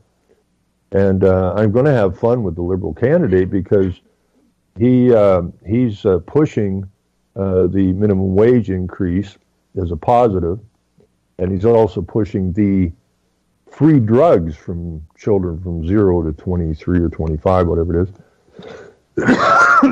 as positive. And this is why you should vote for the Liberal government. Obviously, this candidate is completely freaking brain dead, so I'll have some fun with him. But, yeah, I mean, we have to get back to controlling not only our electoral districts and our municipalities and our province, but the entirety of our country.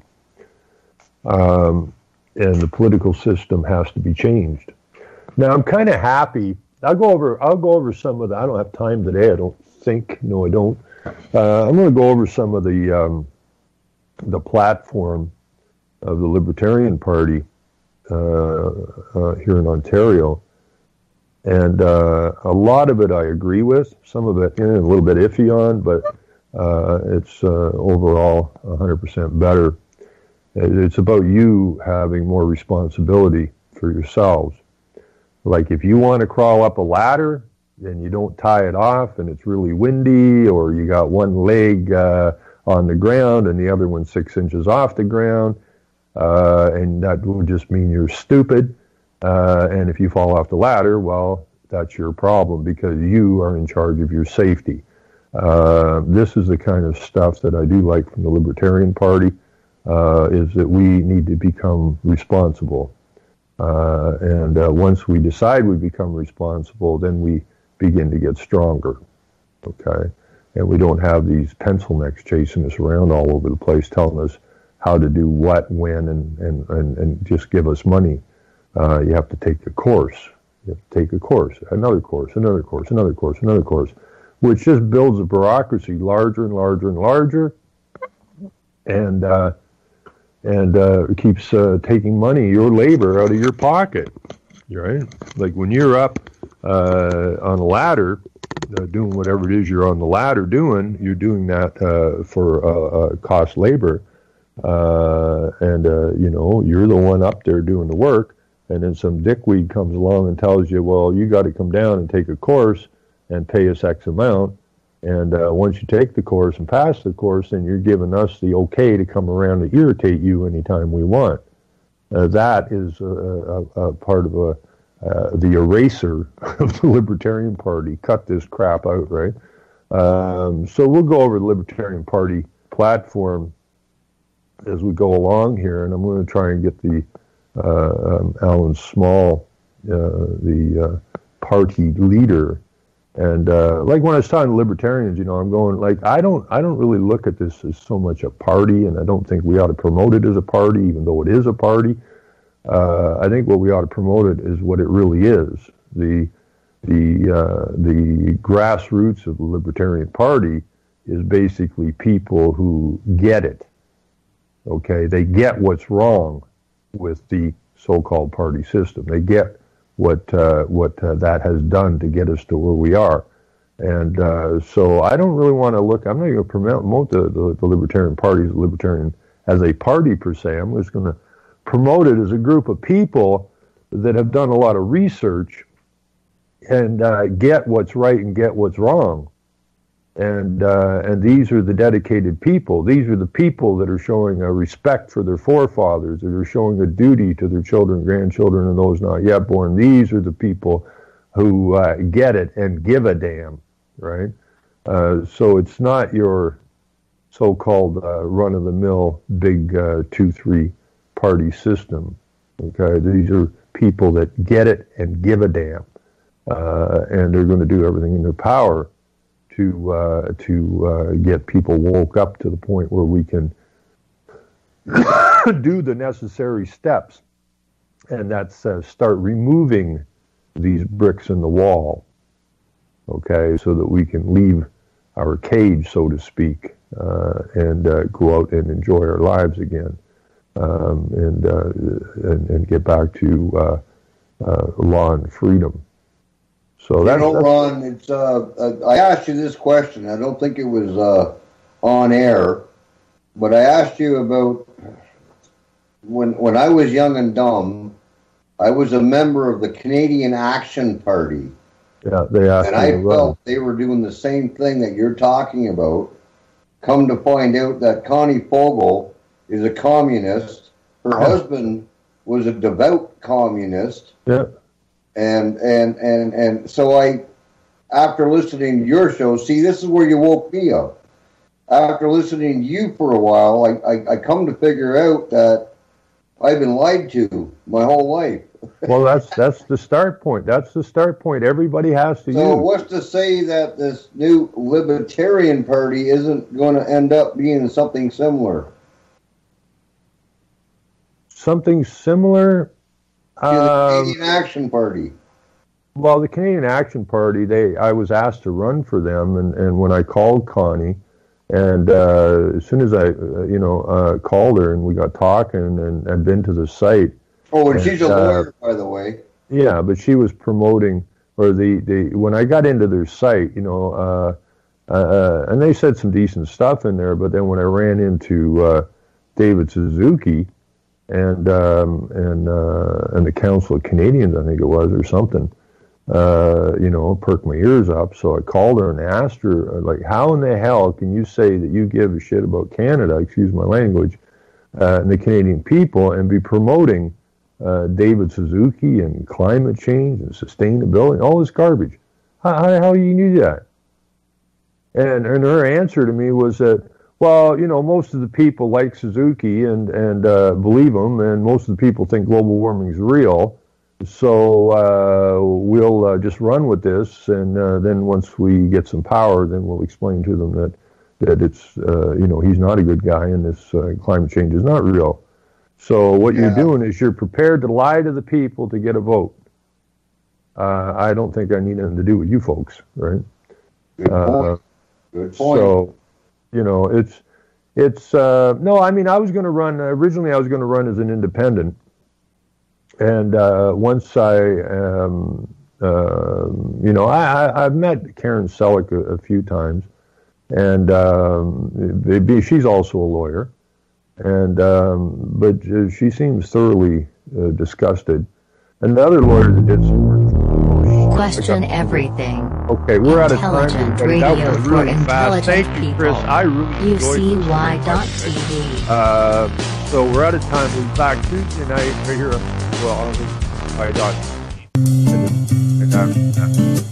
So take care, everybody. Have a fantastic afternoon. And still, Al,